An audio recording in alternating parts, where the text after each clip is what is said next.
ታሪክ እናቴ እንዴት አደርሽ? እንዴት ነሽ? ሰላም ናችሁ ወይ? እግዚአብሔር ይመስገን።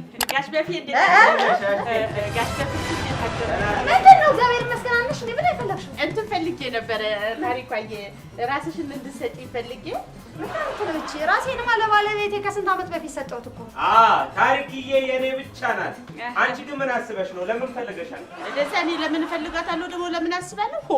እኔ ፀጉርሽን ማለት ፀጉሯን እንድትሰጠኝ ፈልጌ ነው። ፀጉር ምን ፀጉሯን?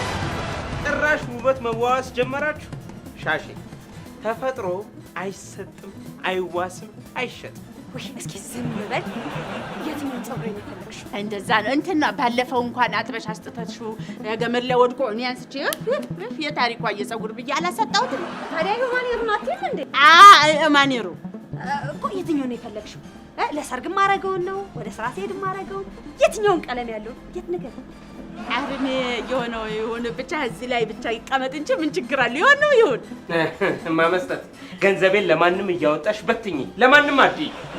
እኔ ገንዘብ አልጠየኳትም። ምን አይነት ነገር ነው? ፀጉር ነው ስጭኝ አልኳት። ቢሆንስ ዛሬ አንቺ ፀጉሯን ከጠየቅሽ ነገ ደግሞ ይበቃል መጥቶ እኔን ጺምህን ልዋሰው ማለቱ አይቀርም።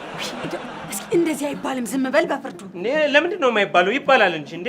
በኋላ አንቺ መስለሽኝ ብሳሳትስ በፍርዱ ያልከሰከሰ ልታስቢ እንዴ? አይ ይሄማ የፀጉሩ ብቻ አይደለም፣ የሆነ ውስጥ ሀሳብ አለ እንጂ ፀጉሩን እሷ ላይ አይተህ ታሪኳ መስላ ልትሳሳት እኔን አይተህ በስ ችግር የለውም። ይሄንን ጉዳይ ቤታችን እንጨርሳለን።